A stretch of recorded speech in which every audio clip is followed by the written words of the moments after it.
Go. All right. Hi, everybody. So we're slightly late, but it's both of our faults because we were having. Look, you have to do the TikTok shives while we're literally on the air at this very moment. Um, It's the delay, though. They'll see that and then D- they'll see us. Diego in the chat says, "Do I love your videos?" I feel like that's a question only you can answer.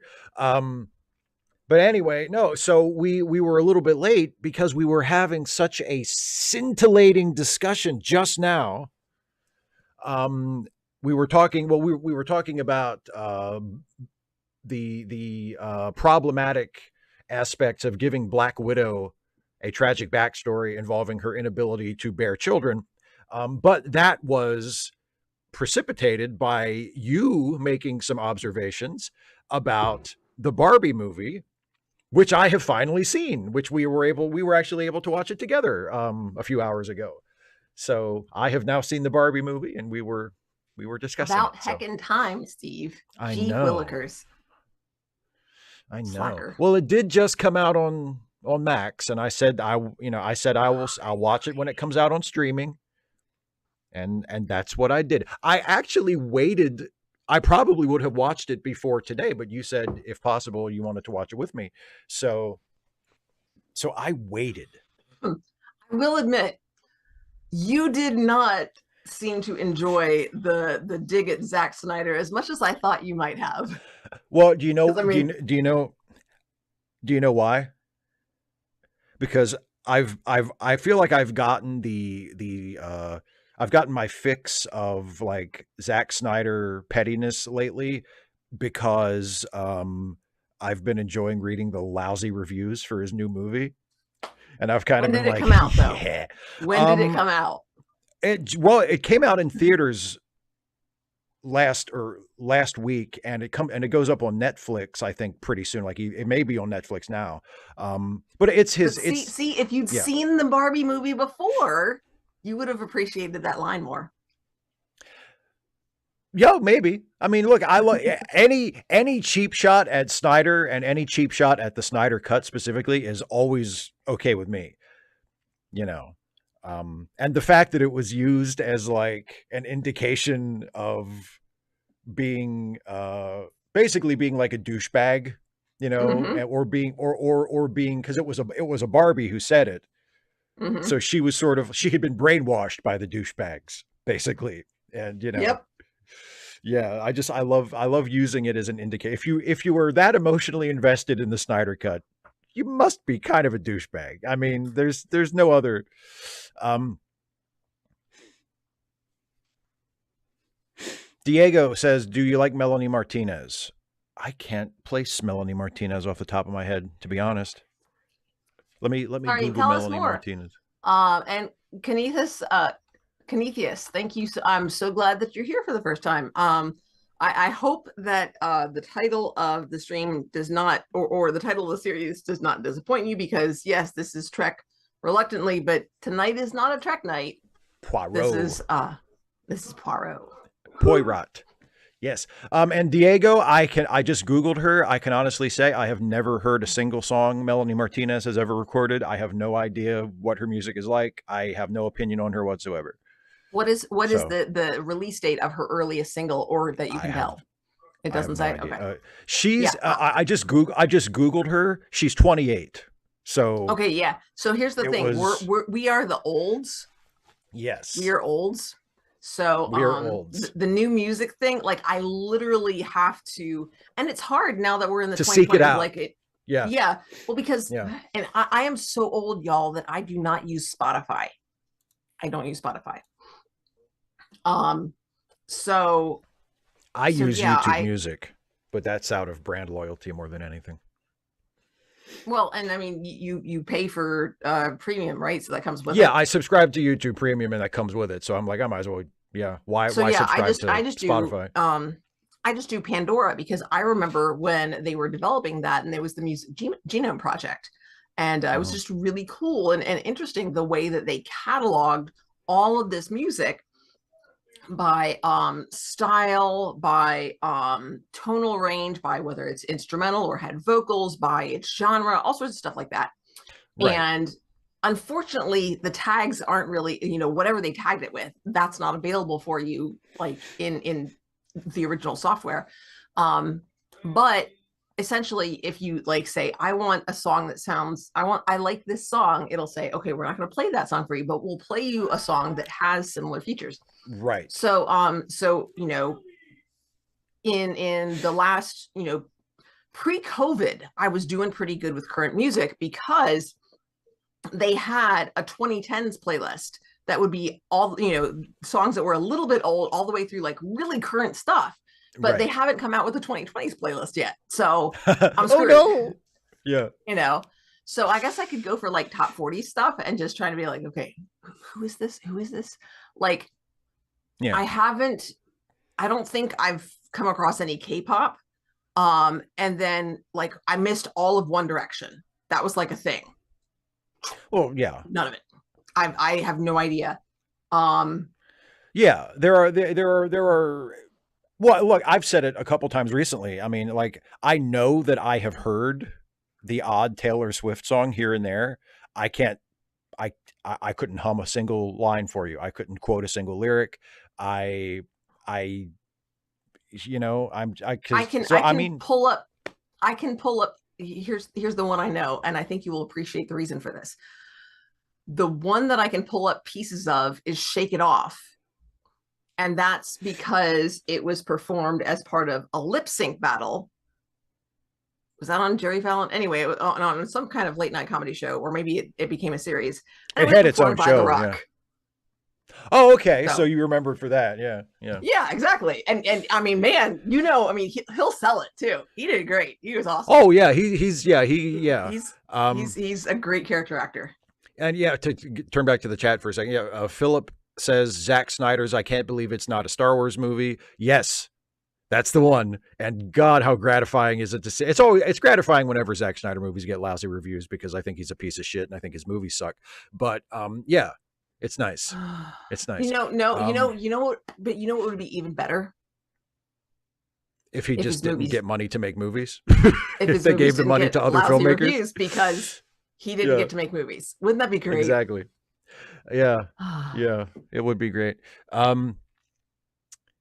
I tell you what, though, he's found himself a grift. Like he knows he has an audience of obsessive diehards who will just follow him to the ends of the earth, and he is going to grift every cent he can out of those fuckers. Because after Rebel Moon came out and started getting lousy reviews, within like a day, he had made some kind of a statement in an interview saying, well, there's a 3-hour director's cut that I'm going to release before part 2 comes out. Because of course there's a fucking part 2 that comes out like next year. He's like, before part 2 comes out, I'm going to release the 3-hour director's cut of part 1. I'm like, so you're doing, he's basically saying, don't worry, there's a Snyder cut coming of the movie Netflix basically let me make and do whatever I wanted with. So he has intentionally chosen to release a shorter cut so he can then release the longer cut.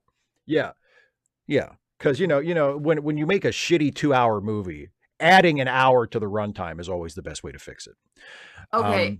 Mr. I Love the Ants, I'm curious. You said Oppenheimer for life. He's my team Jacob, and I'll die on that hill.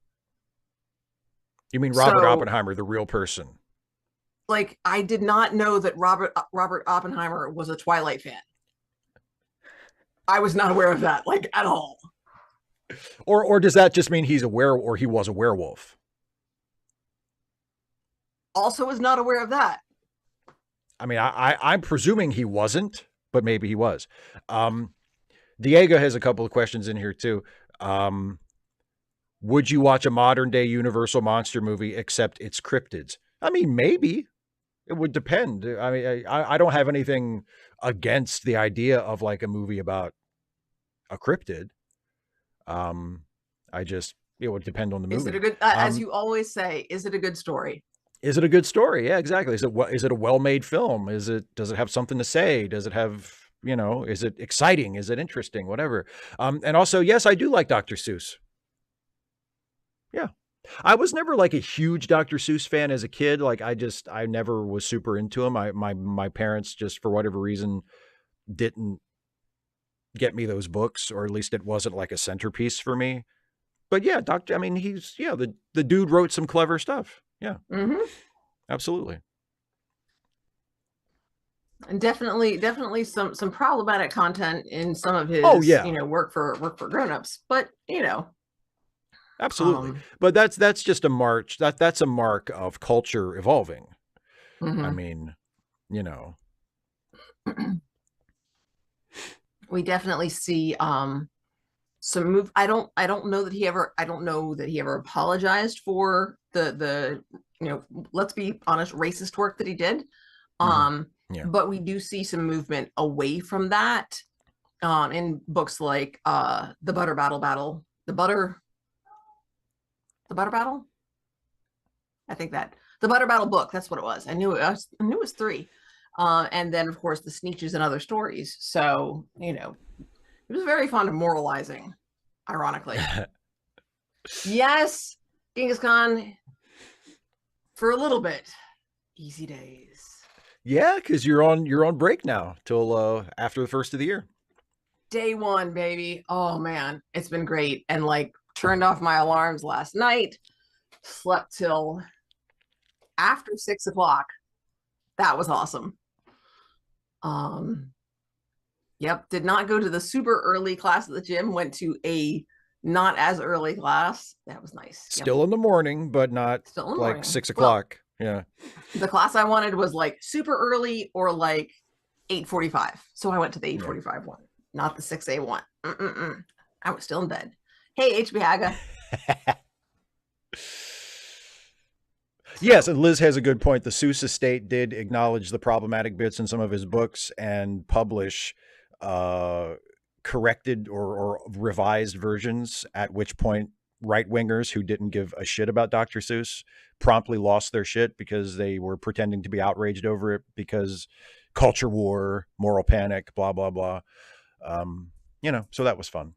That was a couple years it ago. did. Given that we're watching Agatha Christie, did people lose it over Oh, renaming the it to And Then There Were retitling None? of, yeah, I mean, first which the went through repeated several retitling of the original title, and then being like, okay, we give up. It's And Then There Were None. yeah, That's okay, yeah, right? That's okay. yeah. I mean, I don't know. I like it was retitled so long ago that I don't remember if there was any. I mean, I'm sure there were people who were upset about it just because there are always anytime when a work like that comes from an earlier era of culture has stood the test of time and is still valued. I mean, this is the thing, it's a compliment. Like it's people saying, look, there's some parts of this that we now consider unacceptable because we have, more sensitivity or, we've come to a different place and we have hopefully we have raised awareness of things and like calling having this particular word in the title of your book is no longer acceptable, but we still want to read this book. We still want this book to be in print. We still want this to be part of our culture and sort of our literary canon. So we're going to change it to something else that is more acceptable so we can still enjoy this book. Like that's a compliment, Yeah. you know? Um, but anytime that happens, there's always people that are like, oh, you can't say anything anymore. Or they make excuse, well, that's not how she meant it. Like that's not the point. That's not the point, Yeah. The point is it you carries know? that meaning. Yeah. Yeah.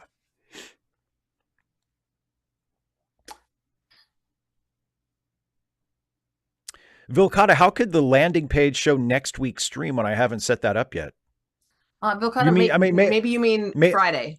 yeah, maybe it's Friday's Ask Away because that one is set up. But Yeah. yeah, I have the next week's stream for this doesn't exist yet. I don't Yeah. set it up until after the show. So I had to do the same thing. It's not, I've yeah, had to do that, numerous times. I'm just like, why are you doing this, YouTube? You're just being weird. So, yeah. but you made it, and I'm glad.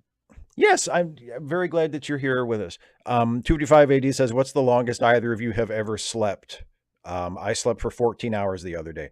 I can't remember. I mean, it's probably 10 or 12 hours, something like that. I mean, there have been a few times in my life where I've just absolutely crashed and slept. I didn't have anything to do the next day, and I slept for, maybe 10 or 12 hours. But It's been a long time. Yeah, I think I've done long sleeps before, but honestly, usually I get about 7-ish hours, but for like years, literally years, every night I'll wake up at least once, often twice, occasionally 3 times, and then have to get back to sleep a little bit. But I've been working on it with my primary care provider for years, and it's been happening for even longer than that. But post COVID, I was like, okay, let's focus on this. Maybe it was post COVID. Let's figure something out. It might honestly, it might have been before that, because it's been I've been trying things, and I did a sleep study. They're like, you don't have sleep apnea. I know this. Like, I could have told you that. I didn't say I did. They did say that in addition to like the 2 or 3 times that I woke up during the night and then went back to sleep fully, they said that I had like 26 or 27 times when I was pulled out of deep sleep and then went back in. And I'm like, damn, no wonder I'm tired all the time. But lately, like last night, I slept through completely, like all the way through the night. And that's been happening more and more regularly. And I don't know, the last time I went for my annual, we, looked at what medications that they had me on for, because they tried some just generalized sleep medicine to just sort of try to, get my body used to sleeping through the night and then back down from it. And either that made me groggy in the morning or it didn't do anything. But I'm noticing that I'm sleeping through the night more often. Not always, but more often. Right. Which is more often. Well, that's good. Yeah, that's I'm progress. really. Yeah. And it's like, this is the first time in years that I've seen it. And at the same time, I'm like, is it the medicine or is it other things? Different environment. I mean, that's, that can make a difference. So. Yeah, Vilcata, you're like, that's like in the 2s and we're in the 1s. So clearly that's next week, Steve. Clearly. Yeah, that's obviously what it was. It's Ask Away for Friday. Yeah. So, hi, Snakebit Cat. Snakebit Cat is here. Hello. So before I'll just take a brief pause from our chit chat, and then we'll chit chat for a couple more minutes and then get started. But we are watching Poirot tonight. We are watching just the first half of The Mysterious Affair at Styles, because it is a 90-minute episode, or slightly longer than 90 minutes actually. It's and even though I slept through the night last night, or perhaps because I didn't take a nap today, so we ain't I am not going to make it 90 minutes. We're gonna watch the first half. There is a perfect break, more or less in the middle. So I'll let everybody know when to stop when we get there. And then when we come back in 2 weeks to finish it after watching Deep Space Nine in the middle, I'll have the time code up on the screen so everybody can jump back to that point and we can all start, at the same point when we start the second half of it. But it is The Mysterious Affair at Styles. So if you don't have a copy to watch and you want to watch the same version that Dana and I are going to watch, it is linked in the pinned chat message. So you can just click that link and it'll take you to the Internet Archive version, which I would recommend downloading it and saving it because sometimes streaming on the Internet Archive is not super reliable. So I would recommend right-clicking on it and saving it to your hard drive and then watching it that way. But whichever way you want to do it, Mysterious Affair at Styles, have it ready to go, paused at 0, and we'll start watching it in a few minutes. So. 255AD says, in high school, they were close to some of their teachers because they found me interesting to talk to. A few times they protected you when you did something that should have gotten you expelled. Interesting. Teacher's pet, apple polisher. Yeah, I don't know. There have been times that, and it's some of it gets into legality type stuff. Like I had a student that I wrote up for 255 AD. It depends what you mean by protected you. Like if they just took up for you and like you feel like you should have been expelled. I mean, it's the school's decision. Now, if they lied for you, yes.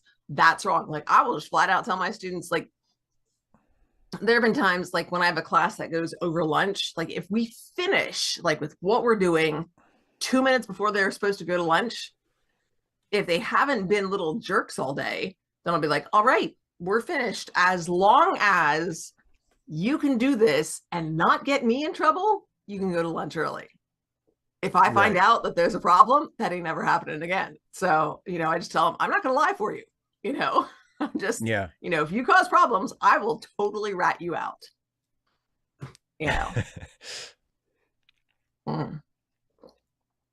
So, but like, if they just like, if you think, wow, that was terrible, I should have been expelled. And the teacher said, no, this was a mistake, or, the situation does not warrant that, and spoke on your behalf, then that's perfectly valid. Because honestly, the times that I'm thinking of was one, when I would have spoken up for a student, didn't get a chance to, and student got expelled, and I was like, well, crap. And another time when I wrote the student up because I knew I had to, but it was the next day, and administration chewed me out, did not write me up, but chewed me out and said, you should have called for assistance right away. And I was like, I had the situation under control. They're like, but what if you didn't? I'm like, obviously I did. But I didn't say that. I did not say that. So, well, I mean, it depends on what the offense is that the student is being protected about. I mean, if you did something that was dangerous, if you did something that, put other people in the school in jeopardy, and your teacher protects you from consequences from that because they like you personally, I feel like that's the wrong thing to do. Like, a student should not be allowed to endanger other people and get away with it because they happen to have a good relationship with one of their teachers that caught them or found out about it or whatever. Yeah, no, I mean, honestly, 255 AD, I tell my students up front early on, and I reiterated a couple times throughout the semester, especially as an English teacher, because you have students, doing writing, and sometimes we write on topics that are designed to be personal, that are designed to get them to reflective topics. And so I let them know that I am what's called, legally, in legal parlance, it is a mandated reporter, which means if you disclose to me, or if I find out about that you are intending to hurt yourself, intending to hurt someone else, intending to commit a crime. I don't know if you have committed a crime. If I would want to double check on that. I can't remember off the top of my head. But the big ones are intending to hurt yourself, intending to hurt someone else, or if you are in a situation in which someone is hurting you, I have to report that. Yeah. I will. I tell them that, but I let them know up front. So. And it's your ass on the line if you don't. I mean, that's what mandated reporter means, is like, if somebody above your pay grade finds out that you knew about something that you had to report and you didn't report it, then you take the heat for that. Yeah, but also, I mean, in the cases in which I've been a mandated, I've had to report, like, if you don't report and something happens, like, you could have stopped that. And, absolutely. Yeah. Well, yeah. Yeah. Just no. Anyway.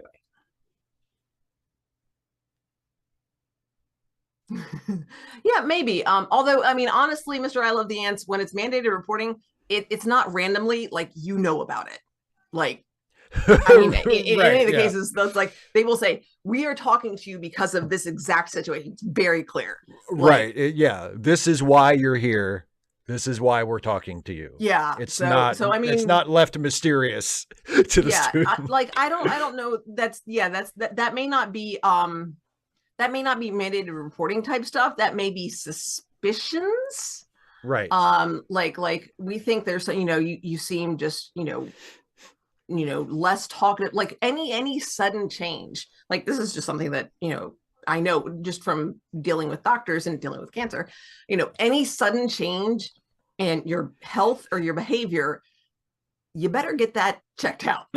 Like, so if there's a noticeable change in the way that you're acting, I might, say, hey, when you get a chance, can you talk to so-and-so about how things are going?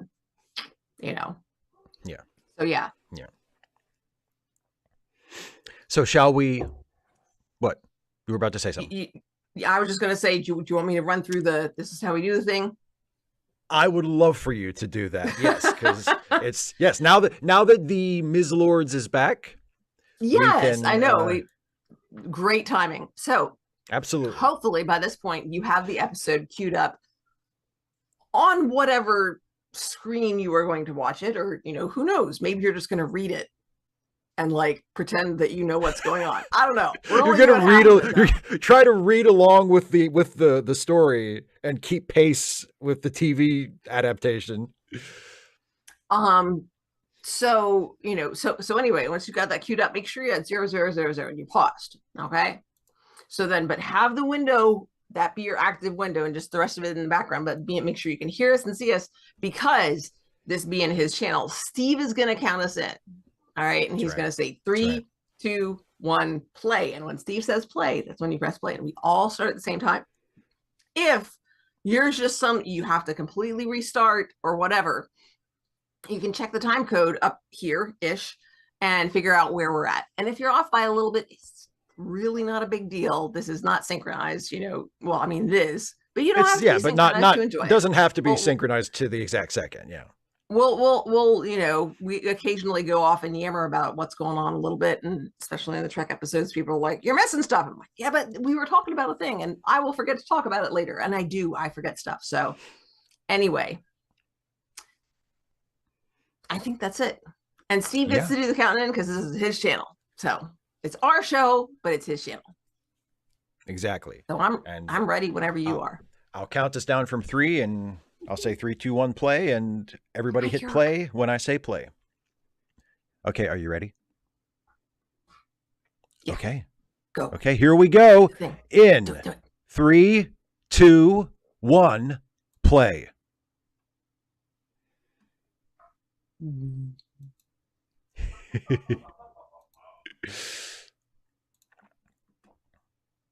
And we do not start with a cold open.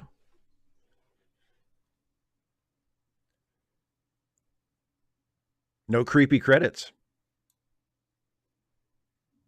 Nope, we got credits going over the action. Dun dun, which makes sense because they needed like all of the time, even with 2 episodes.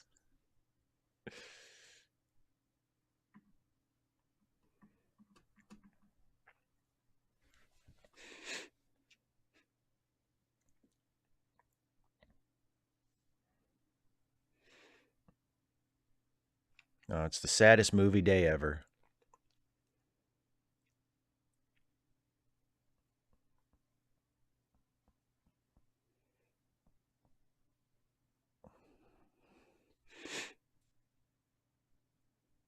Hastings goes forth. I love that.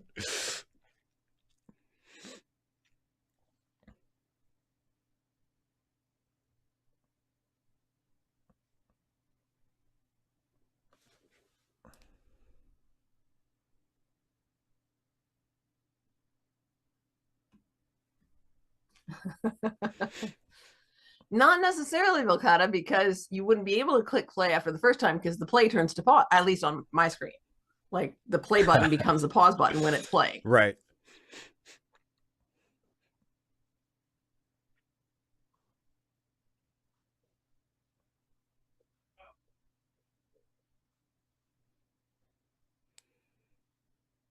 He's Clockwork Oranging himself. Not really. Somebody else is, Oh, hey, Jack. Good to see you. Glad you could make it. Cue up Poirot if you want to watch along with us.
Diego, not often.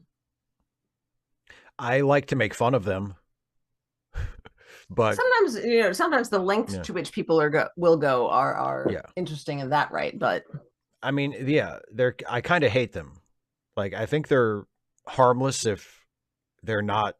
if they don't actually do anything, yeah, Yeah, if they're not perpetuated by people who have the power to actually, you cause know, problems, hurt yeah, people. cause problems. But no, I have a lot of pretty strong disdain for them.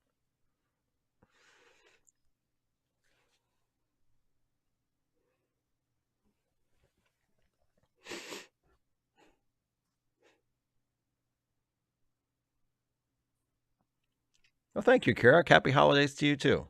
In case I don't see you. I hope you get a chance to like sneak in anyway.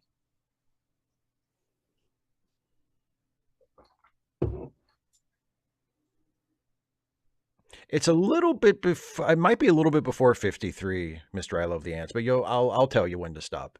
It's a really obvious act out. There's like a fade to black and everything. So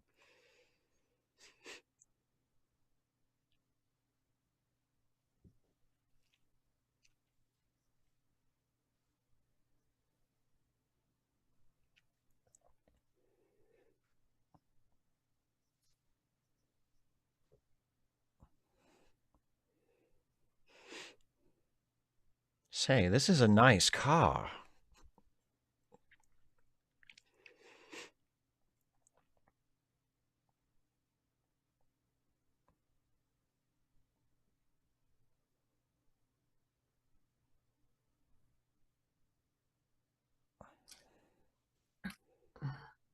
I mean, the car should be different, but I just can't tell.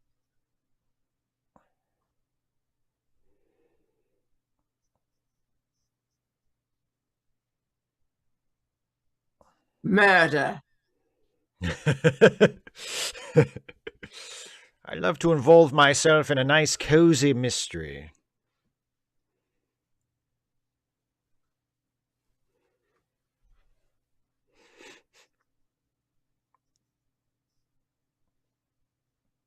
Widow, you say?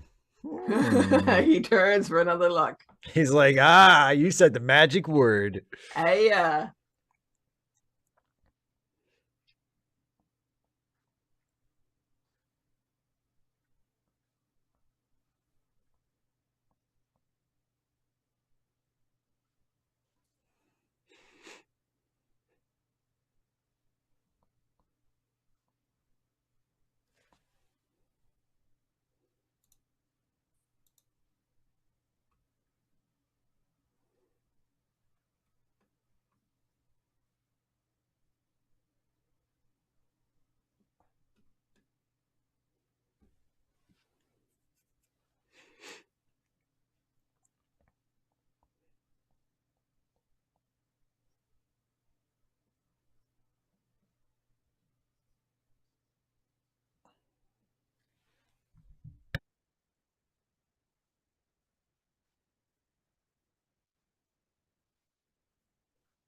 She really doesn't look 20 years older than him.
Whoever made this is going to be this week's star baker.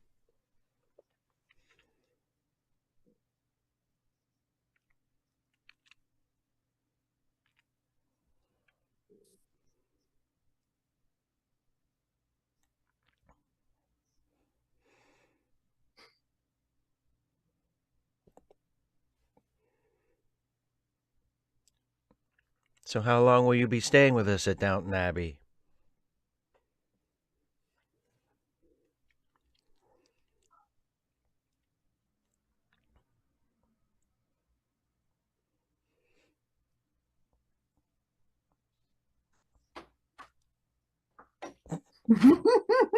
Really? Imagine that.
Tiptoe?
Vilcata, yeah, exactly.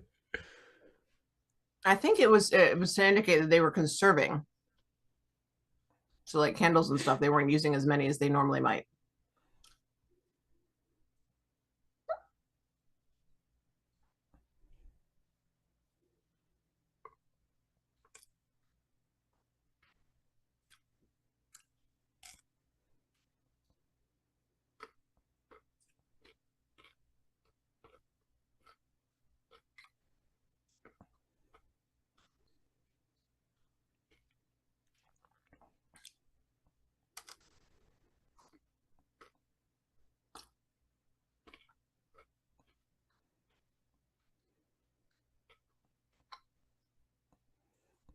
I'm exhausted from watching all this tennis.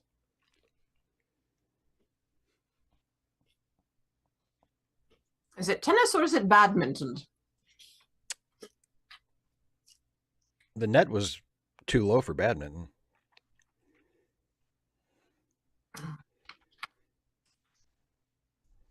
Yeah, but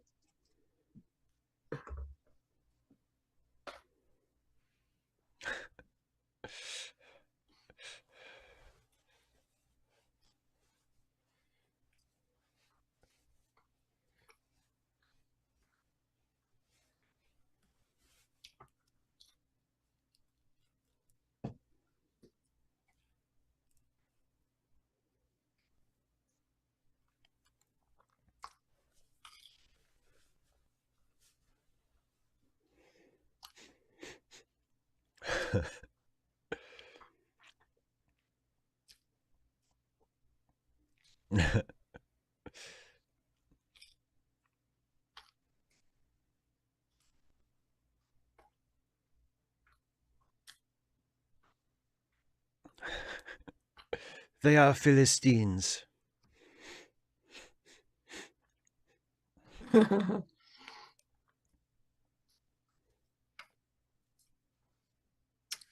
as Mr. I Love the Ants, no, HB Haga, as they say in Disney World, if you enjoyed our performance, we are the Dapper Dans of Main Street. And if you did not enjoy our performance, we are the Vienna Boys Choir.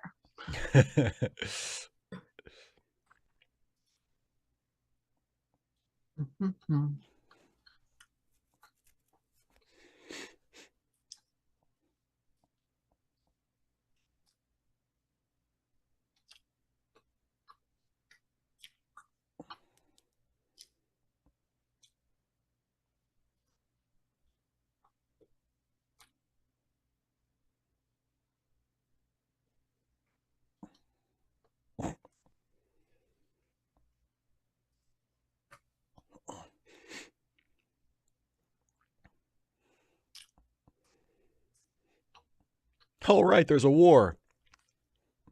There's a war, there's a war. We're talking about the war, your injury from the war. And also there's a war. War.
Yes, that one.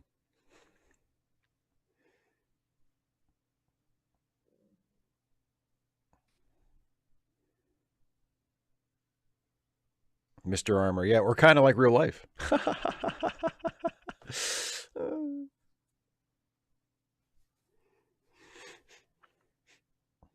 Well, you know, those circular driveways really add value to the house. I mean, They're so convenient. yeah, they really are.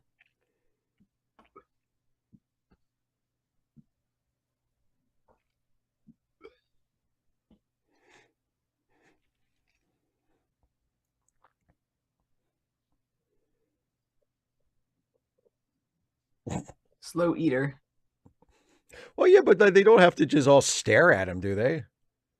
And can't they talk or something?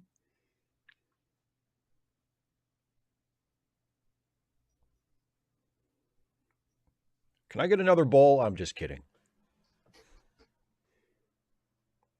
Burp.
I you don't have to.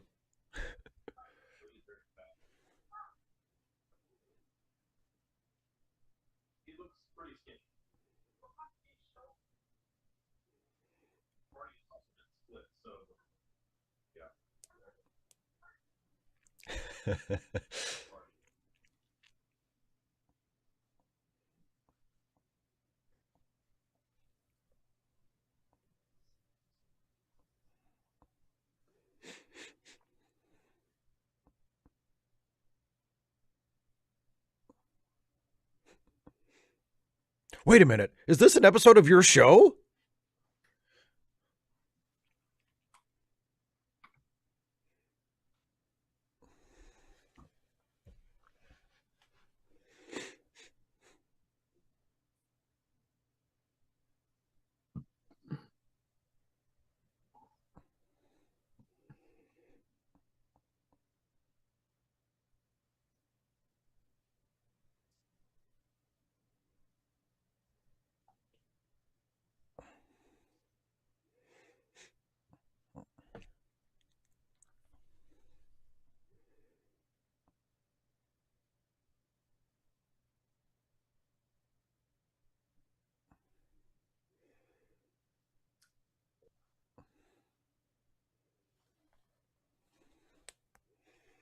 Oh, I wish somebody would get murdered.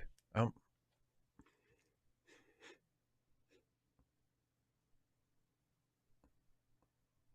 Did he call her Madam Legs?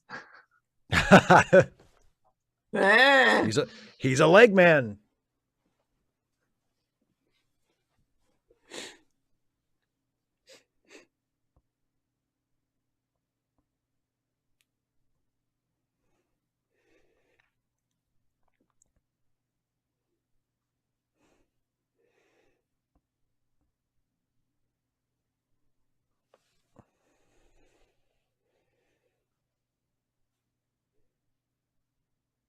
Mr. I Love the Ants, that's the start of the plot for that famous story, Seven Brides for Seven Belgians.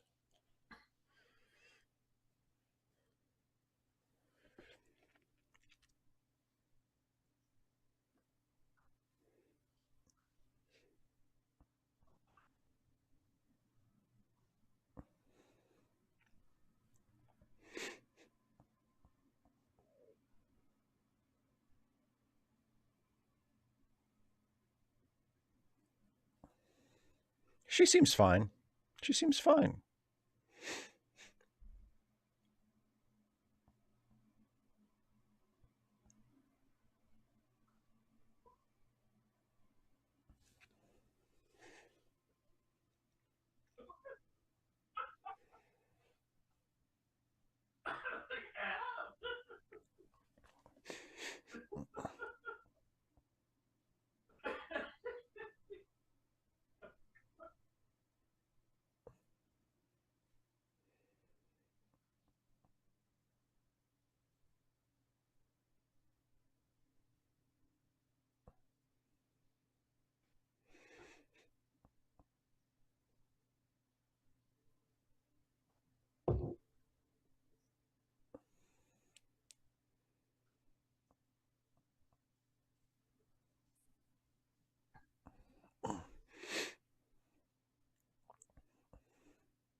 Boy, the fun never stops at this house.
It was pretty dark in there as well, Mr. I love the ants. I think the indication is that it was evening, and the Yeah. bedroom windows are not as large. Yeah.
Yes, Canisius, it's tradition for it to be pizza night. I don't even know how that got started. I think it was your idea, but I'm not sure why. I'm not sure I what like the impetus pizza. was. It's a good enough reason for me.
Oh no.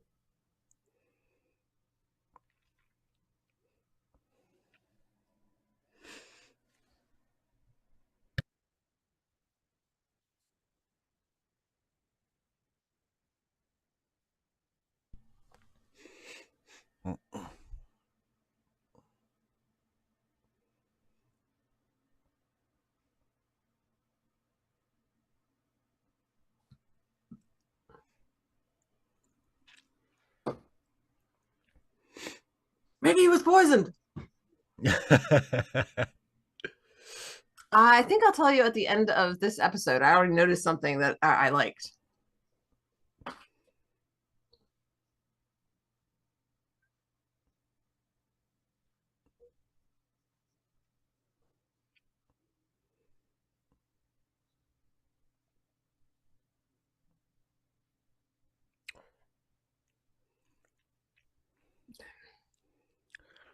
Well, the only It's way to know enough. for sure is to cut her open and root around in her guts a bit.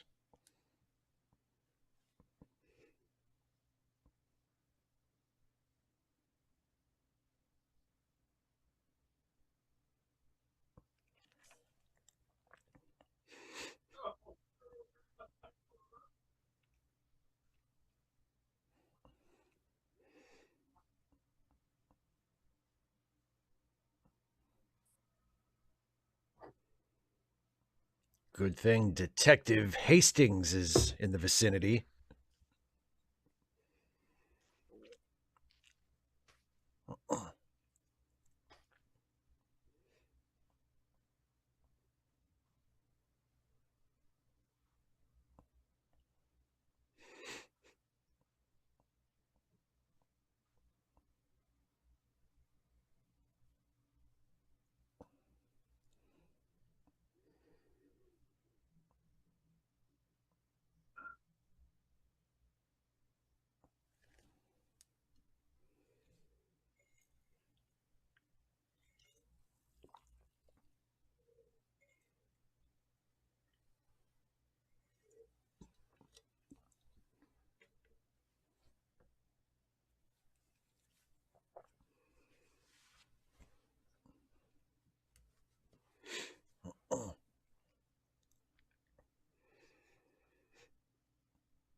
Sucker.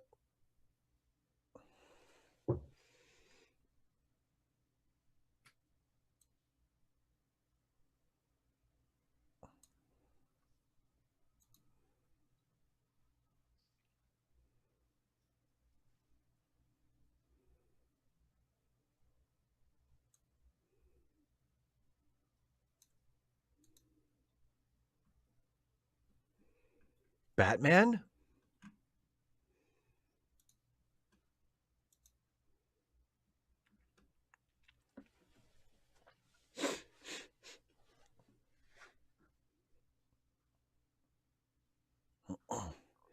I think the hair sticking out.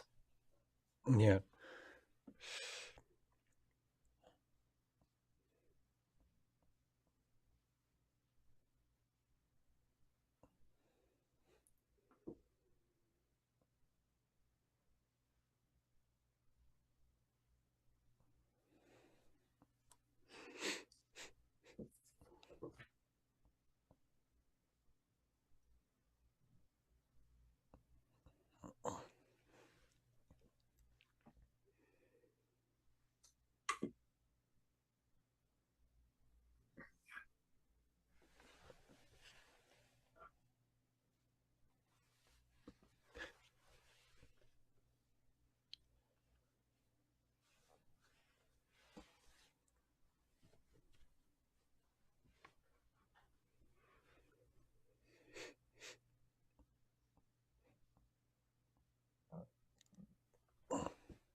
Hastings really letting himself go. His tie is slightly to one side. You went out of the house like that? Well, he hasn't got a wife to make sure he looks presentable. Indeed. After they begin work together, Poirot becomes the wife.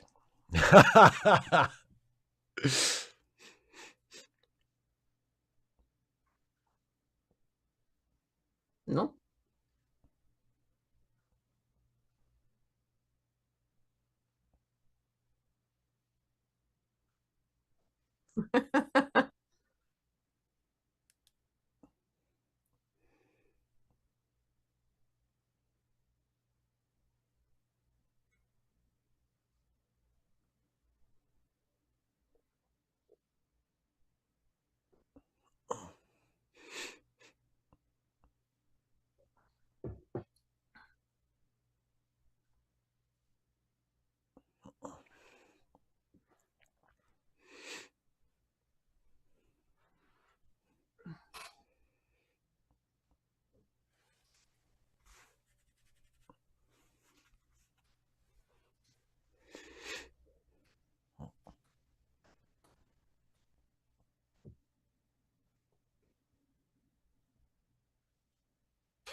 Oh, somebody had an accident on the rug. Damn dogs. You know, they ruin everything.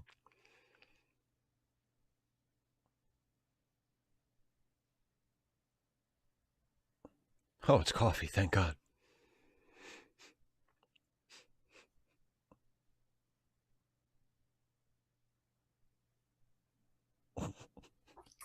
Yes, let's establish the relationship early.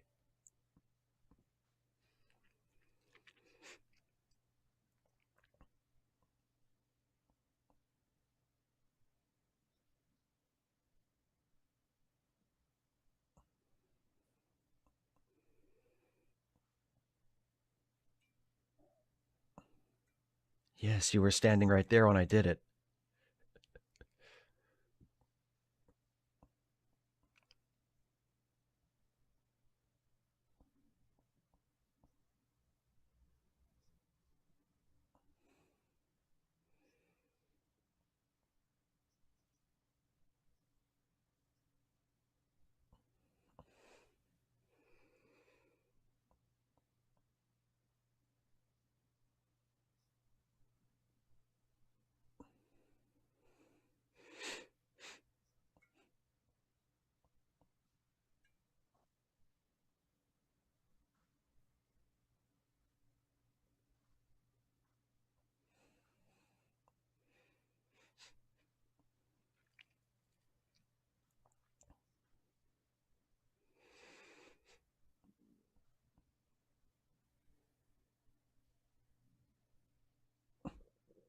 Well, thank you, DTs.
Bye, Canethius.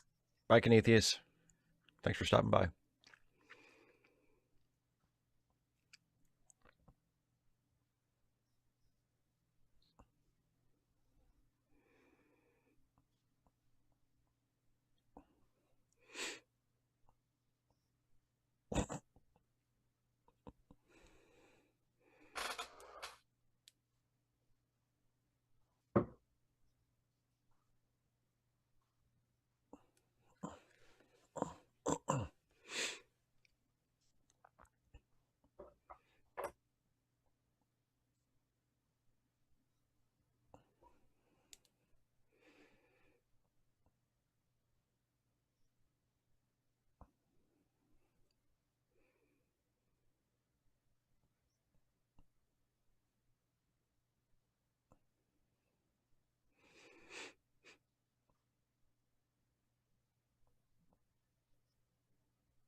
It's a watch along wireless mic. We're watching.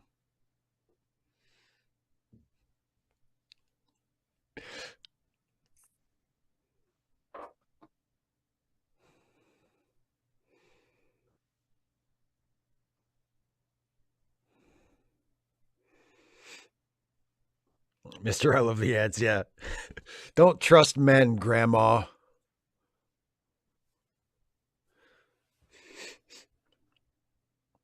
Well, one will lead to another.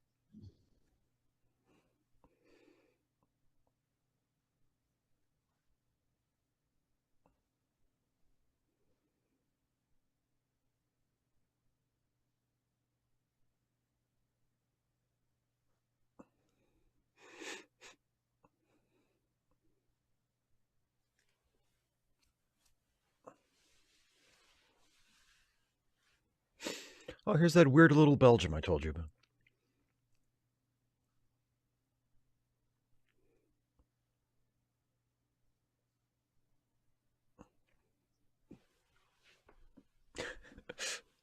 She was never murdered before.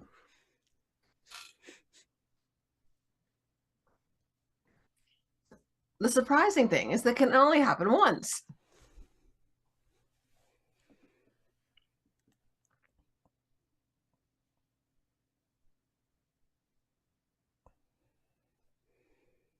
Oh, do that.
No, no, no. Well, Duh. Hi, DT's Digital Den. I'm Dana. she's Dana.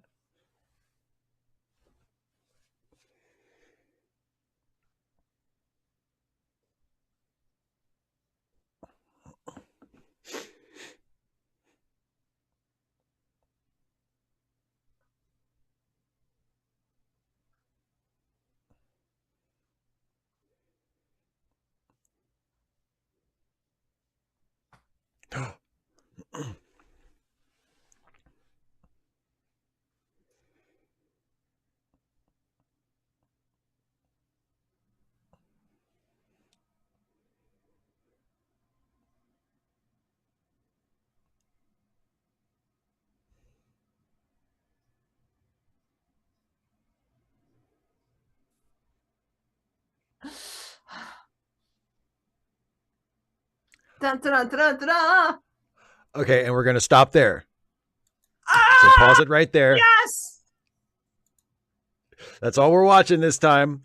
So we paused at, I paused at 50:42. You don't have to remember that. I'll remind you when we come back to it next time. Thanks, But because I ain't gonna remember it. I yeah, am crap at remembering things. but that's all we're watching of Mysterious Affair at Styles this time. We'll watch the rest of it in 2 weeks after we watch the season 4 finale of Deep Space Nine next week. But so you said did you want to share with everybody which role you played in the stage production of this that you were in? So yes, I played Evie, Evie. the companion character. So yes, it was fun to watch her, and she is tall in this, and that's they had she's it's interesting because she doesn't come across that way to me. She's got kind of a deep voice, but she's described in the text as a mannish woman. She's sort of, brash, but not shrewish, just sort of blustering. And it was so much fun to play her, because I mean she comes back and she's throwing around these wild accusations. I mean, not unreasonable, but she just come out and say it. She's like, that devil, I'm gonna hang somebody. I'm gonna hang him for this. I'm gonna hang him he's gonna hang if I'm gonna drag him there myself. I'll build the gallows with my own hands. No, Vilcata, I did not play the part of Hastings. I don't know if you could. I don't know if you could play dumb that convincingly. Well, I didn't mean to insult you, because you're so intelligent, because you're such an obviously bright person. Oh yes, but I can pretend. I can pretend wonderfully. Yeah, H.B. Haggis, it's really good. Yeah. We got to practice different types of English accents, and it was just interesting to like watch it. And also, I mean, it's been years, but to be taken back to our Dorcas, and I'm like, oh, it's Dorcas. Hi, Dorcas. And she's actually the woman who played our Dorcas is directing one of the Christmas plays that I'm just like, I want to go see it, but at the same time, I need a break. And let's see. Oh yeah, and our John Cavendish is also named Dana.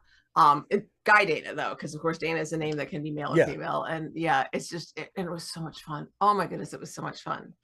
I will say, part of it's because he's balding. He's bald on top, but he doesn't look 20 years younger than her to me. I guess he's just early going bald. But like our Albert, was it Albert? Albert, yeah. The husband, yeah. Or was it Alfred? I can't remember. It was I know. It was Al something. Yeah. Which is why I think part of why they call Hastings, because Albert and Arthur are too close. You can't do that. So because he refers to Mr. Cavendish as John, and John calls him Hastings, which is interesting. Yes, I am. Well, not professionally. This is just community theater. I'm actually a teacher. And Steve and I go way back. We met online on Batman forum way back when the internet was young, and pages had frames. And back in the day, back in the old days, day of the Goss. So yeah, yes, Mr. I Love the Ants. Beards do tend to. But also, and it raises the question, was he really 20 years younger than her? Or is John just kind of stretching that a little bit? Like he's, 10-ish younger, but he must be 20 years younger than her. Right. And of course, for the man to be younger than the woman is like unusual, but it's much more common for a woman 10 years younger than a man. For a woman to marry a man 10 years her senior would be not a big deal. Even especially especially of a certain social class, like exactly, like upper class men taking much younger wives was not unusual at all.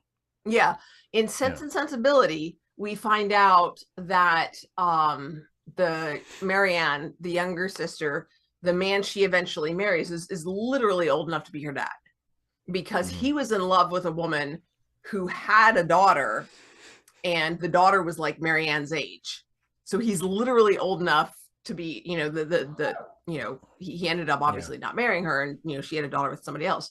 But no, we went to different schools, Liz, at different times. Actually, you went to school much. Well, there was some crossover. There's only a 2-year age difference, so we were in high school at the same time at some point. We would have, which was before we met, though, because before we met, when I was in college. Yeah. So anyway, but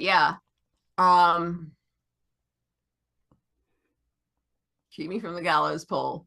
Um, so yeah, no, and our Poirot was not a short, small man, but you know, and his mustache was a little not quite as voluminous as Oh, Branagh. as Brana's, yeah, that Yeah, but push it's broom not. thing that he has, yeah. Yeah, but it's a little bit fuller than the one that David Suchet wears. Yeah. Yeah. Yeah, I like this Yeah, one. I the mean, cut. It's also that she really she's she's supposed to be in her 60s, and yeah, especially for that time period. I mean, Dorcas looks like she's in her true. 60s at that time period. I mean, she looks like, mid 50s with nice iron gray hair. Yeah. Yeah. Yeah, Suchet's pretty. He's great. Yeah. He's awesome.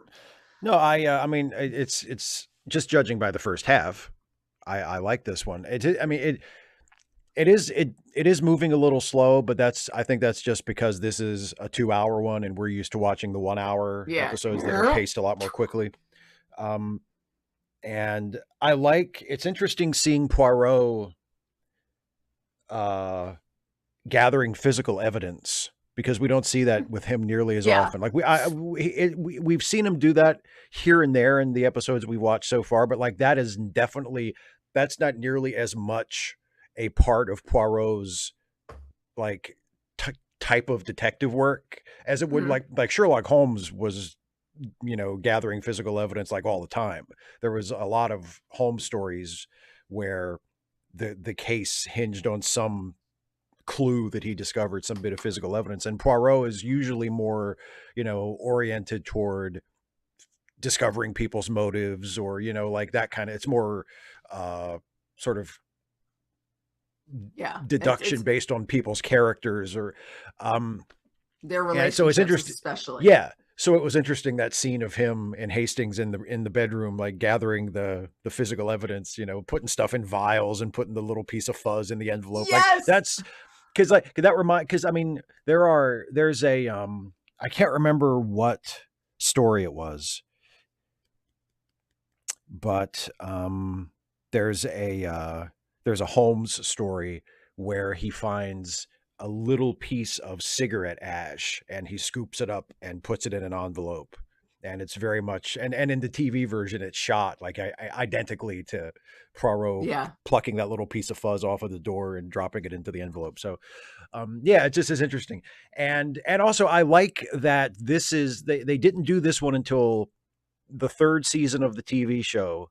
So they had established, their status quo for the series as far as what year it was, or, no, they never get super specific with the year, but it's like, up until this point in the series, it's okay. Hastings and Poirot are an established thing. They've worked together for a long time. They have their place in the city, and Miss Lemon is there. And that's like the deal. And this story takes place years before that, but they don't waste a moment orienting you to that. They just let you figure out, oh, okay, Hastings is still in the army. Yeah, there's some big clues. Like they come up to, he's watching the video. They come up to him and refer to him as lieutenant, not captain. Right, instead of captain, yeah. And it's really, I mean, so much of it. So, I mean, there are literally things that, as I think back to the episode, I was like, yes, like that was the lighting of the lamp, showing the lighting of the lamp is important. And I'm just like, and I know this, and I'm just like, and I didn't even think about that until you were talking about the physical evidence. And I'm like, oh yeah, and they even showed this too. And I'm like, there's the clue. It's right there. It's and just, oh my goodness. But it's also so much fun to watch, like Poirot's delight with seeing Hastings, being like, because he's talking about how they need to integrate so that, because that's, I don't remember that from the book, him talking to the other Belgians about how they and leading them in song in English, that he's trying to integrate into British, and we see through the other books that he is often not accepted. He's that funny little foreigner, right? when and we see people that like in him. in the episodes of the series too. You know that. Yeah, but they're later. Yeah, I mean they're Well, set yeah. later. Well, they're And that's set later, but yeah. yeah, but exactly. He never really gets past that. And so when he sees Hastings, somebody that he knows that, it's like, oh thank God, somebody I know. It's like somebody who's, one friggin' person who ain't a stranger. Like Right. you're not one of my people. But we really don't see him interacting much with the Belgians at all. DT, yes. Although I will say my favorite role for him, Steve, do you know? For Peter For Peter Ustinov? Ustinov. Oh, Uh-huh. he's a Disney voice, isn't he? Who is he? Oh, I can't remember who he is, but yes, I know he was a voice in one of your favorite Disney movies. I can't remember who he was though. Was it Robin Hood? He's in Robin Hood. He's somebody in Robin Hood. Uh-huh.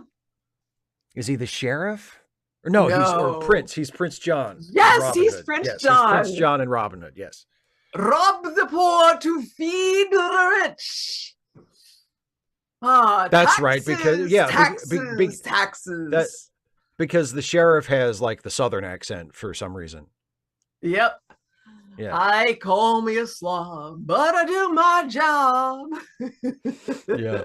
Yeah. Oh, Yeah. No, God. I've never seen any of Ustinov's Poirot.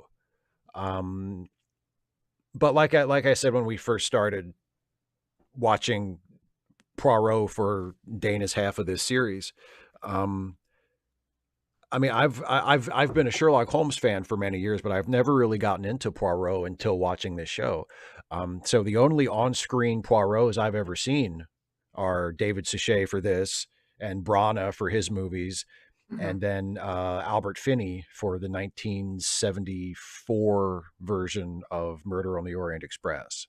Is that the one that Suchet was in? I can't remember. He was in another one. I swear he was in another, but I think he was in the Ustinov Orient Express. I think he was in that one, which is just really cool. Yeah. So well, it's just like knowing that Jeremy Brett played Watson in a Holmes production before he played Holmes. I think it was a stage production. I don't think it was for like a TV or a movie, but that years before he was cast as, what many people think of as like that generation's like definitive Holmes. Before that, he played Watson, in an earlier thing. It's pretty cool. I don't know if I've ever asked you, 255 AD asks if you've seen Conspiracy. I don't think I have. I have not seen it. Although I will say one of my favorites. So Brana often plays with Emma Thompson, and of course because they were married at one time. Yeah, and they're very well known for, and they do a great job. Of course, they're Beatrice and Benedict. So in Much Ado About Nothing, but I really, really like Dead Again. It's just brilliant. They got and it goes beyond that. The cast is like stellar. And it's fun, and it does have suspense to it, and it's kind of over the top, but it's great. It's a great movie. It is just a little known gem. I was going some heck where. Oh yeah, I don't think I've ever asked you the movie Sherlock Holmes with Robert Downey Jr. and Jude Law. Jude Law. I don't think I've ever asked you. I'm guessing you've seen it. I've seen both of them. I thought they were both excellent. Yeah, okay. I thought they were both excellent. I know much it's one more of those action oriented. Well, yeah, but it's definitely like if you are, and which thankfully I am not, but if you are a purist, and you think that Holmes should only be interpreted in a particular way, and he wasn't an action hero in the books, so. Thompson? I thought I said Thompson. Did I not say Thompson? You did say Thompson. You did say Thompson. Well, we were talking about Watson because Holmes, though. Anyway, please. That's right. Yes, but completely different Watson, not Emma Watson. very different Watson. But yeah, what I liked about the Downey Jr. Holmes movies was, yes, they made Holmes more of an action hero, but they found a way to do it that was still consistent with the sort of classical Holmes character. Like they didn't change who Holmes has been historically in the stories and in the various adaptations. Like he's still an intellectual. He's still they found a way to shoot the action scenes and frame the action scenes so that it's still about Yeah, his yeah. his That brain, sudden, his intellect, yeah. his The ability to the sort of to look multiple steps ahead and go, okay, he's going to start by doing this, so I'm going to do this, and then I'm going to hit him here, and he's going to react this way, and he'll hit me here, so I'll have to absorb that blow and then do this. And like, he goes through it step by step in his head before it happens, and then you see the whole thing. and then we see the whole thing. And yeah, and they don't overuse that. Like they do that once or twice so you get the idea, or if there's like a clever reason to do it. And but yeah, so it's Robert Downey Jr. having fun, and he, you can tell they enjoy it. Yeah, and he like Brana is an actor who is both a genuinely brilliant actor, who is also an incredible ham, who, if you give him the right role, and Jude Law, let's say. Oh, Jude Law for sure, yeah, but I mean, if you give him the right role and just turn him loose, I mean, he'll just go apeshit.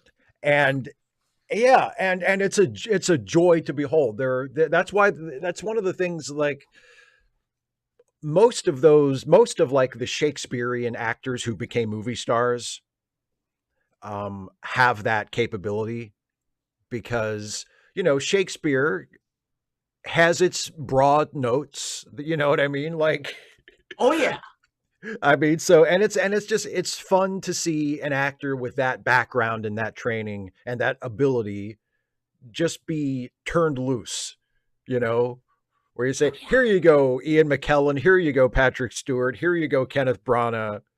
Just go nuts, just go completely nuts. And Laurence Olivier was oh gosh. Laurence Olivier was the same way. Like when Laurence Olivier got to sink his teeth into a hammy role, he was fantastic. So 255 AD, he wasn't he was trained in boxing. Holmes was trained in various forms of fighting, but they didn't really figure into the stories much.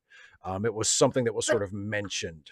And also, boxing wasn't just, I mean, we like, it's often shown as like, and it also was, like a lower class sport, but pugilism was well thought of, gentlemen's fisticuffs. Indeed. And what you don't see, I held that one back, y'all. I did a really good job because I caught it. What you don't see, women's boxing was such a thing. And just like the dudes, shirtless. And it was like not a big deal. It was like just, you take the shirt off and you go, and I was just like, can we please have that? I mean, I guess we kind of can't, because now that's like, women's chests are sexualized because that's just a thing. But yeah, just, women beating each other in the ring. I'm like, yes, can that be a thing? Women's boxing, in like early Victorian, like England. Thank you. In the classical style. Heck yeah. Yeah. Absolutely.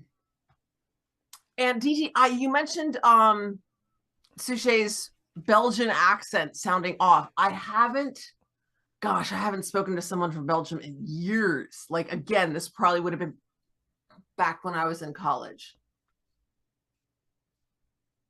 But I had a couple of internet friends who were in Belgium. And I mean, it's difficult because not only does he, and we don't really hear a little bit from the other the other purportedly Belgian characters in this one, but it's not just the accent, it is also his mannerism on top of that, that clipped precision and that very delicate, very highly enunciated way of speaking. So yeah, it's just, oh gosh, so much fun. Yeah, just, I mean, the whole breast, can it be desexualized? Not just the nipple, like the rest of it as well. Like all of it. Part too. Side boob, under boob, cleavage, yeah, the whole thing. It's they're bottles, okay? They're bottles. They're little, cups for kids. They're flesh bottles. Tits for tots. Okay, what's that? Yep, yep, yep. And it's the time of year for it too. I know, right? Well, kids got to eat all year round, Steve. Let's be honest. Anyway. God, why does anybody have one of those? You have to feed them all year. So I wouldn't know. Yeah. Me neither. Apparently it's something that people are like they really, really want, specifically their own. Never felt that way. I trust people when they say that that's what they want. Okay, good. Okay. Yeah, exactly.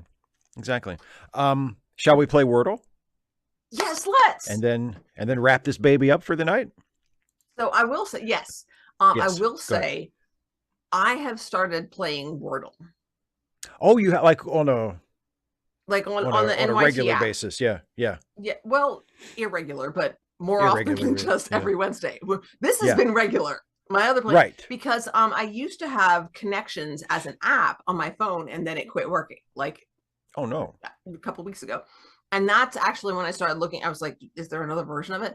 Apparently it's an NYT one. So maybe they got sued for copyright. I don't know. But I was like, well, fine, screw it. I'll download that. And I was like, well, I'll play Wordle on the other days.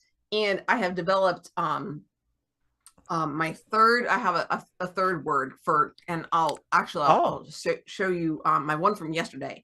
I had almost nothing, almost nothing, almost nothing. And I was like, oh boy, got it. It's like, okay, I know what it is. So I'll show you the list. Okay. But yeah, my third word is now clump, which reuses the L but gets me the U and has 3 other relatively common consonants. So now you have a 3-part start. So we're gonna try this out. Not tonight? Necessarily because I only use it if I don't have some ideas. It's kind of a backup. Yeah. I gotcha. Okay. All right. Let's go to Wordle. This is today's Wordle. And you all are seeing it along with me. Dana does not actually see the Wordle board as we play. That's part of how we do this.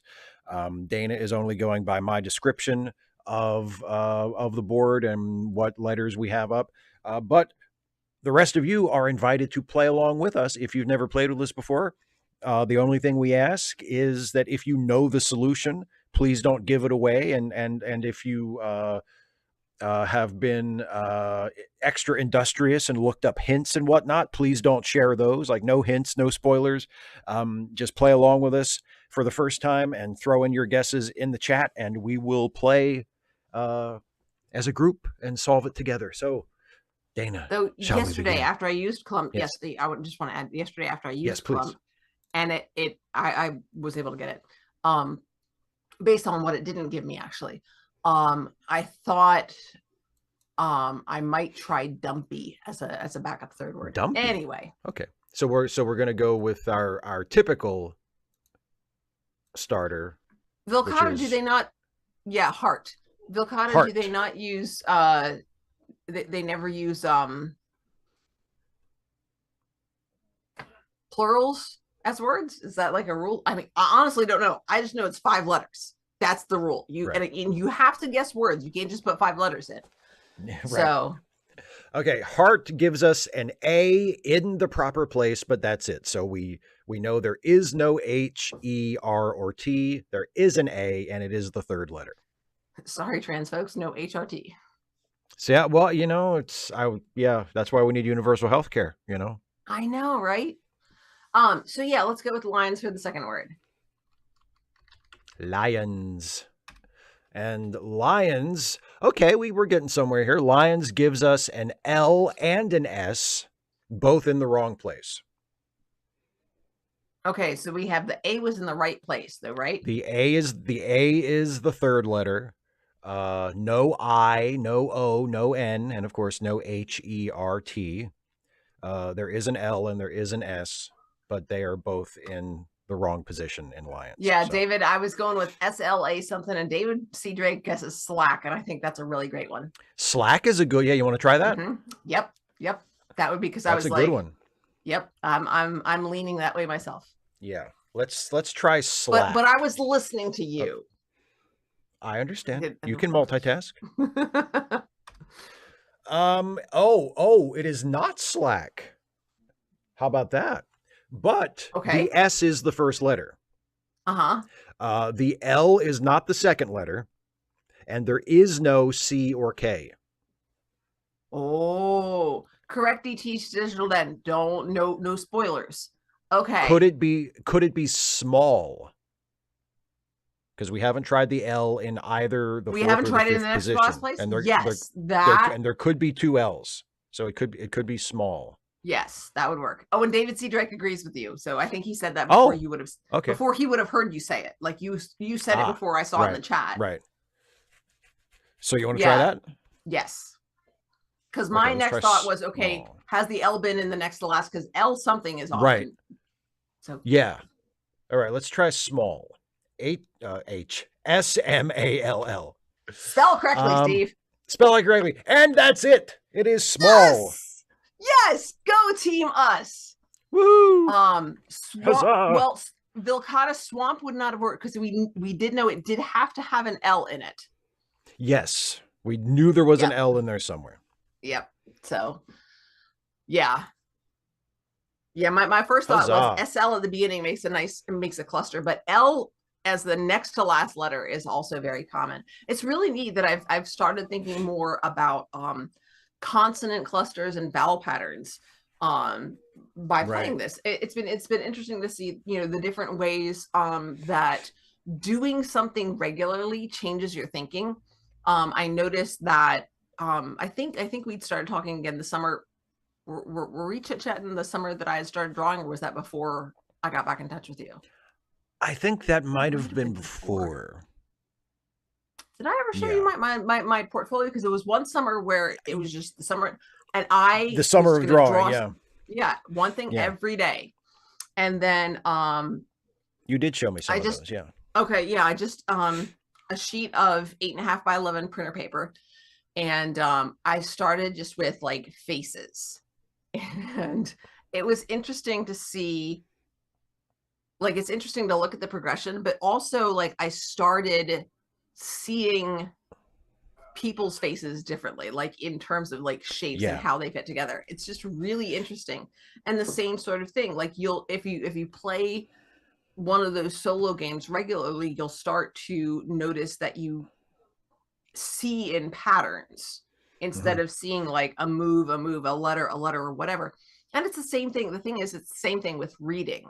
Like, they've done studies where they can see if you are someone who reads a lot, you don't just see word. You see cluster, or even phrase. And that's just like, that's part of how I read so fast, is I recognize the sentence as this, the sentence as this, and I'm just like going. But it's the same thing with this. It's like it's starting to notice the way that patterns are. It's really interesting. I'm really interested in pattern recognition. The same thing happens with watching movies and TV shows, that kind of story, like a visual storytelling form. When you take an interest in it and you learn about, you sort of you become fluent, or I would say maybe semi-fluent in my case, in the language of cinema, then you see things in those terms, and you don't, with me at least, like, you don't have to see them in those terms. It's not like when I watch something when I watch a movie, I'm not like constantly deconstructing it as I'm watching it. Like, I can just relax and just watch a movie like or anybody else, but you have that option, like you have that switch in your brain. And maybe sometimes something will jump out at you and you'll go, oh, whoa, what an interesting shot. Or, oh man, that edit was so perfect, or that, like, for me, a lot of times. Why do they end every song with a crane shot? Oh yeah, exactly. Yeah. For the negative. Yeah. And that fucking Les Mis movie where it's like, oh, can you think of another way to end a musical number besides a fucking pullback crane shot? could you think of any other way to do that? Maybe. But yeah, or like with me, I've noticed with me for whatever reason, I tend to notice scene transitions. Like if there's a really clever or really smart or really smooth scene Mhm. transition, I'll look at that. I'll appreciate that. You know what I mean? I'll see that and go, oh, that was really nicely done. You know, um, Or anytime yeah, there's something in a school like Abbott Elementary for the most part, and yeah, I have heard that another season coming up. yeah. But let me tell you, the number of times they walk out of those stinking classrooms and there's no adult in Oh the room, yeah. like I'm just like, no, How does this happen? you can't do that, you can't do that, you can't Yeah. do that. Just like it drives me up a wall. You know what's Um, crazy about it to me is because I oh, mean, obviously you have more of more hands-on experience. You've actually been a teacher, which I never have. But Abbott is one of the more realistic yeah, school-based sitcoms that I've ever seen. Because yeah, it still does have those things that strain credibility, like teachers leaving the classroom for long periods of time. But like I remember, you know, when I was growing up, like the sitcoms that were set like in high schools or whatever, it was like Head of the Saved by the Class. Bell. Well, Saved by the Bell, sure, but but Saved by the Bell was from the perspective of the students. Like there were some Yes. sitcoms that were like Mr. Drexel's Class, or Head of the Class, and where the teachers were the main characters, like they are in Abbott Elementary. And it was like it was so even if you'd never been a teacher, you could tell how phony it was because it's like the teacher only ever teaches one class because it's like the supporting it's like the teacher is the main character and then most of the supporting characters are students, and it makes sense an economic point of view because you don't want to have like you're not going to pay to have like 60 or 70 supporting characters in the show all the time, so you're just going to have they're just going to we'll sort of pretend that yeah they're teaching other classes during the day but we only ever see this one class and all the stories revolve around this one class. um so And I mean, you could do it other ways. Like you could have supporting cast members, like your supporting cast members are different students in different classes, but it's like the student who always acts out, the student who never says anything, the student who makes sure that they do everything and is under a lot of pressure to make sure that they get a good grade. You know what I mean? Like you sort of elevate the roles of these particular archetypes, and then you just have different extras filling in the desks on those yeah other ones, and it's not so much, and also just focusing in on the teacher on one side of the room, and you're not the students are all sort of, they have their backs to you. So I mean there are ways yeah that you could do it and still show different groups, like these students are in this class and those students are in that class, and you could totally do it. But sure yeah yeah. Oh, and everybody's yes, saying welcome back, Cotter. Welcome Yeah. Back, Cotter. Of course, that was Welcome Back, Cotter was slightly before my time because I was born in 1980. So Welcome Back, Cotter. I think Welcome Back, Cotter was off by that point. I don't, and you mentioned that, I'm not like, I don't think I ever watched any of those shows. That the ones that I remember were the student perspective ones, like of course, and then Ferris Bueller's Day Off, which is in a show but it's a movie, Ferris Bueller, and yeah, then yeah. of course Beverly Hills 90210, which is like, Oh yeah, yeah, all kind, not a sitcom that though, just super high drama. that beloved docudrama, Beverly Hills 90210. Oh my goodness gracious! Like Well, it's so like the high yeah, school version of Friends, because yeah, because they were all in their 30s. we we watched like a recap of Mean Girls, and I forget what it was said. Like somebody was responding to it, and they said, something that really stands out to me about this movie, and I just piped up. I'm like, how the mom is only 6 years older than her daughter, and I got these Right. looks like, that's not what happens in the movie. I'm like, no, I mean, like the actress who plays Regina George is the oldest actor I've ever seen playing a high school student, and that's saying something. Yeah. Like I think she was 26. Now, in fairness, she might not have been supposed to be a freshman. Tom Welling was 24 when he was supposed to be Wait, a freshman. yes, A when freshman in Smallville, yeah, yeah, Now, let yeah, me tell you, they don't look like that. Like I have, or yeah, had, I guess, now that we are one day, like literally, I have a student in mind who is a big kid. yeah, Maybe not quite as big as, because I think Tom Welling is said to be taller than I am, and this kid is like right at my yeah, height, big, big guy, and gets teased about it. That are He's like, no, I'm sick. I teach sophomores, not freshmen. Also a point. Like some of the right, freshmen, they're little. yeah, They look like that. Freshman and sophomore year, they grow so much. Like some of these freshmen, they look like they should be entering middle school. They look like sixth graders. They're so teeny tiny. And I some of it is also the juxtaposition of them and the ones who have hit that growth spurt. And oh my goodness, it's just, you don't get any of that in like movies and TV land. You don't get those different sizes at all. yeah. it's just not there. I think the thing about No. that, because like I watched Smallville for about the first 5 or 6 seasons, and then I just kind of tapped out. I was like, all right, you know, it was good when it was in its sweet spot. It was good, like Yeah, yeah. Early for seasons. yeah, like from But season it, two, season one, it needed to work the kinks out. Season two, Mhm. it started to get good, and for the next couple years in that little pocket from like seasons 2, 3, and 4, it was a really good show. But the thing that It was, annoyed me, it never really bothered me that Tom Welling was obviously not a high school student. Like I just was willing to go with that. yeah. But the thing that bothered me a little bit in the first season was when the supposed high school freshman Lana won homecoming queen. I was like, freshmen don't win homecoming queen. This does not Freshmen happen. freshmen aren't on the court. Like they're This just not. doesn't happen. Yeah, it's like, and It's a it senior feels like, thing. Like yeah, it's if like something like that happened, yeah. like the seniors would like they would take the school down. Like They would no, burn like what are they would I mean, burn the town. she wouldn't be on the ballot. Like nothing.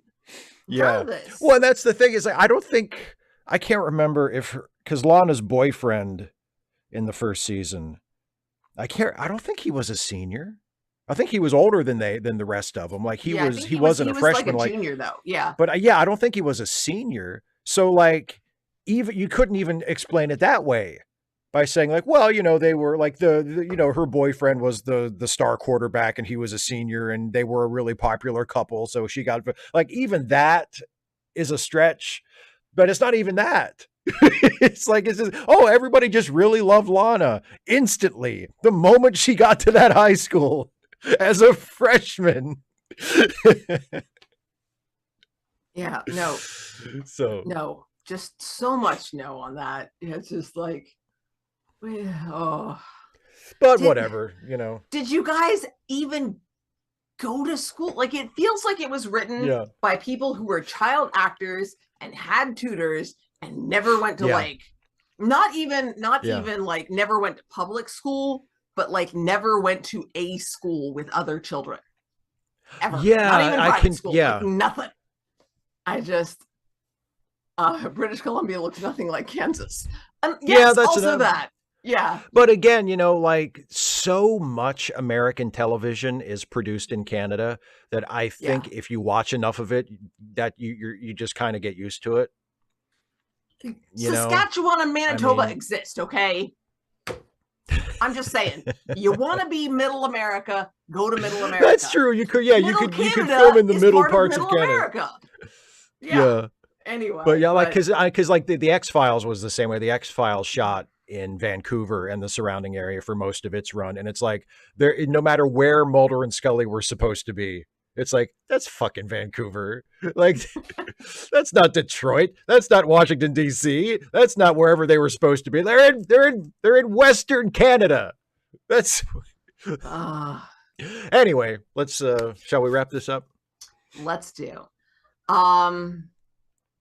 So Next week, Yes. stay tuned for not the finale of this episode. No, not next time. No, next time we are going back to Deep Space Nine. DS9 again. Yes. And what are we watching, Steve? We will be finishing season 4.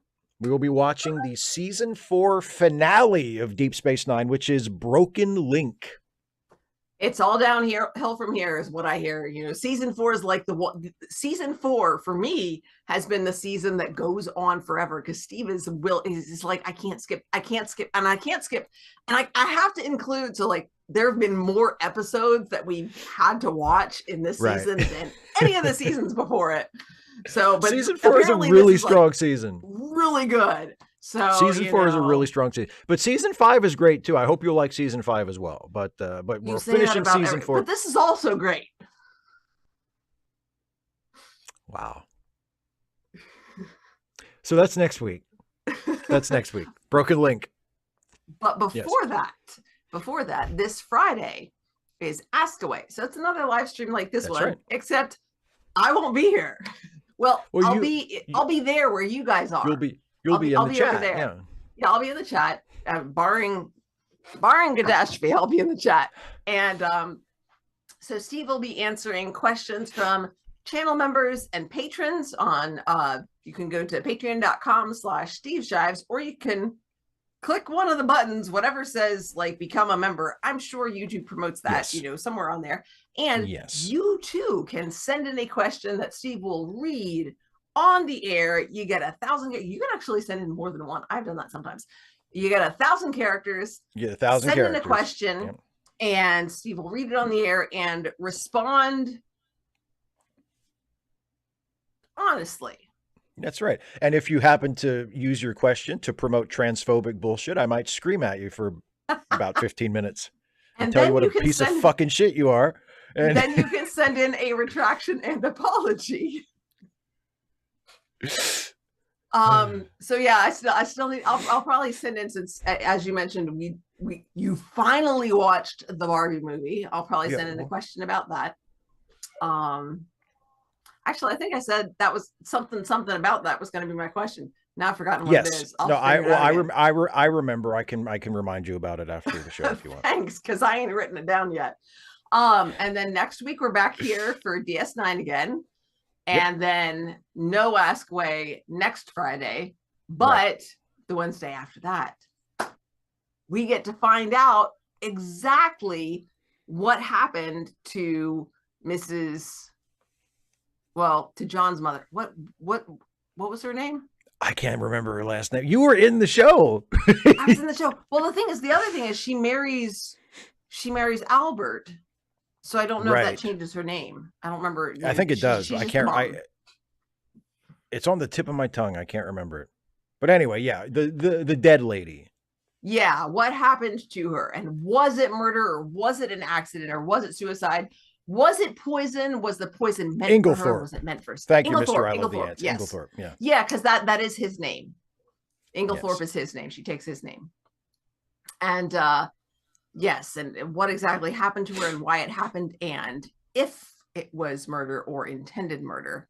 Because even if they were trying to kill somebody else and they killed her intending somebody else, that's still felony murder. Yeah. So, and how, of course, Poirot figures it out. Indeed. So yeah. Indeed. I'm very much with the little gray cells. Yep. All right. So don't forget charitylinks.page. Oh yeah. I'm so sorry, I forgot that. I forgot to mention that. That's okay. In the description. I mean, it's okay. Yes, charitylinks.page, especially this being the holidays and all, if you have a few extra dollars that you can spare that you want to use to help out somebody in need, charitylinks.page is the place to go to find folks who could use your help. And I believe that's it. I will see everybody on Friday for Ask Away.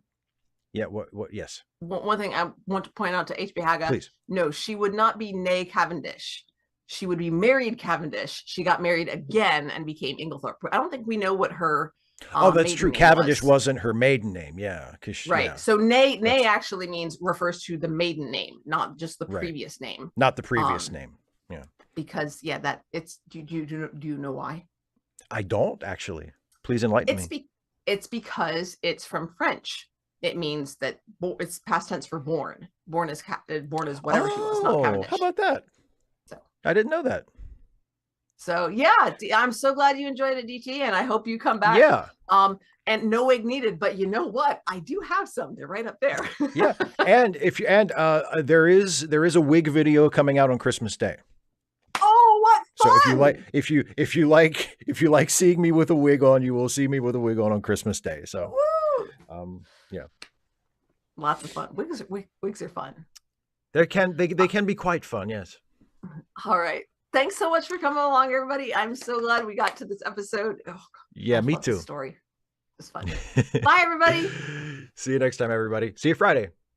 Yeah.